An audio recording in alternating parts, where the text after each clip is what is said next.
Bonsoir à tous et soyez les bienvenus dans cette nouvelle édition présentée par l'ensemble de la rédaction. Nous sommes le vendredi 2 décembre, c'est bientôt le week-end, vous l'êtes peut-être déjà. Alors attention car ça coince quand même sur les routes, ça ralentit fortement sur la 1 dans les deux sens de circulation. Ça ralentit également sur le périphérique sud et sur le périphérique est. Bien évidemment, on fera un point plus complet juste à la fin de ce flash.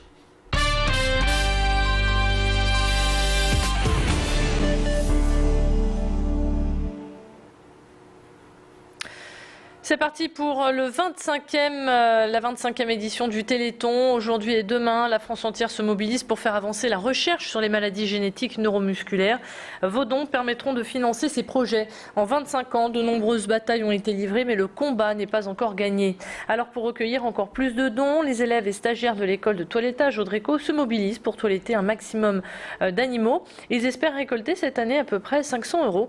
Si vous voulez faire une beauté à votre toutou, un shampoing, une coupe, eh bien il vous en coûtera entre 21 et 36 € et vous aurez en prime participé à une bonne action. Je vous propose d'écouter la responsable de cette école qui répondait aux questions de Tanguy Descluses.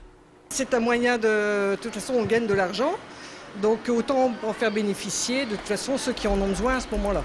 On est là pour partager aussi, c'est un moment de partage et au niveau des élèves aussi ça leur fait beaucoup de bien. Ça permet aux élèves aussi de se rendre compte qu'on peut travailler sans rémunération et faire une bonne action. En bref, attention, vos déplacements en train risquent d'être perturbés pendant les vacances de la Noël. La CFDT vient de déposer un préavis de grève à la SNCF pour les week-ends de décembre, du vendredi midi au lundi 8 h du matin. Le syndicat dénonce la charge de travail qui repose sur les conducteurs suite à l'aménagement de tous les horaires de train qui interviendra à partir du 11 décembre prochain. Plus de peur que de mal pour les enseignants de Roubaix. Un ancien élève du collège Sévigné a fait éruption dans l'établissement et a tiré sur 2 professeurs. Personne n'a été blessé. L'arme était un pistolet à billes. Les faits se sont déroulés mercredi après-midi. Le jeune homme âgé de 18 ans s'est introduit dans la salle des professeurs et s'en est pris à 2 enseignants. Un collégien a également reçu un projectile. Puis le tireur a pris la fuite. Il a rapidement été interpellé par les forces de l'ordre et est passé en comparution immédiate au commissariat de Roubaix ce matin. Il a été condamné à 6 mois de prison avec sursis et devra effectuer 140 heures de travail d'intérêt général.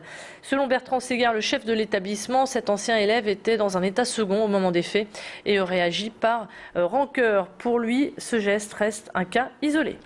C'est un événement isolé. On a réussi à faire en sorte que ça ait le moins de répercussions possible. Et toutes les structures, que ce soit éducation nationale ou police, ont proposé des aides psychologiques pour les personnes qui auraient pu subir un traumatisme par rapport à ça. Et c'est effectivement un traumatisme. Il y a eu effectivement immédiatement un signalement au commissariat, il y a eu dépôt de plainte pour intrusion déjà dans l'établissement et pour violence aggravée auprès de professeurs. L'actualité a également été marquée par un braquage à Lille. La poste de l'Opéra a été le théâtre d'un vol à main armée. Un homme s'est présenté ce matin avec une arme de poing. Il est reparti avec un maigre butin à hauteur de 148 €. Le braqueur n'est pas allé bien loin. Un des clients qui a assisté à la scène a suivi l'individu, ce qui a permis à la police de l'arrêter rapidement. La poste de l'Opéra a fermé ses portes pour la journée.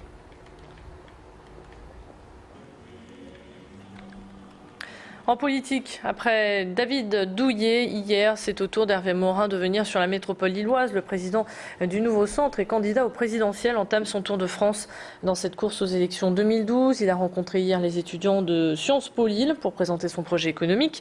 Ce matin, il était à Hénin-Beaumont et il a continué son parcours sur les terres de Martine Aubry pour rencontrer les commerçants lillois. Hervé Morin s'affiche comme le seul candidat capable d'incarner le centre. Je vous propose de l'écouter au micro d'Élodie Bernachon.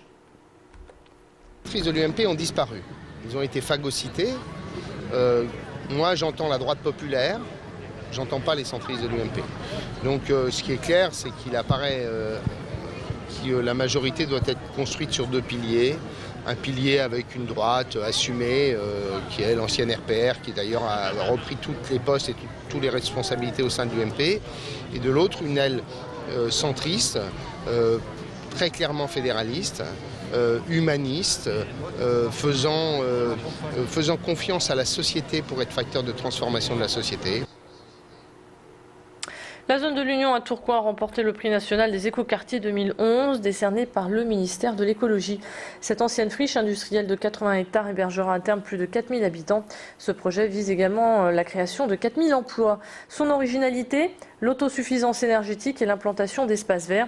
Pour mener à bien ce projet, une vaste dépollution devra être accomplie. Plus de précisions et réactions surtout du maire de Tourcoing, Michel-François Delannoy. Il représente d'abord, je crois, la reconnaissance de l'importance de ce projet, du projet de l'Union, donc un projet où il s'agit bien de construire à cheval sur Roubaix, Tourcoing et Wattrelos, autour du canal, un nouveau quartier, mais un quartier qui met au cœur de son projet le développement durable, l'environnement, une nouvelle manière de se déplacer, et puis aussi des activités, des logements, de la culture. Donc c'est vraiment une vision pour nous complète de la ville du XXIe siècle que l'on veut traduire en actes à cet endroit-là. Plantu, le dessinateur du quotidien Le Monde, expose actuellement boulevard Louis XIV à Lille. Ses caricatures sont connues pour donner le sourire et déclencher la réflexion sur de nombreux sujets, qu'ils soient d'ordre politique, économique ou social. Certains ont même provoqué la polémique. Ici, Plantu vous offre sa vision du monde, le tout avec beaucoup d'humour. Son coup de crayon retrace les derniers grands événements de l'actualité, à savoir l'affaire DSK ou encore le printemps arabe. Une exposition qui se tient dans le cadre du Festival européen du journalisme Scoop. Des images signées Macha Grunessen. C'est la fin de cette édition. Merci de votre fidélité. On se retrouve maintenant pour votre page météo.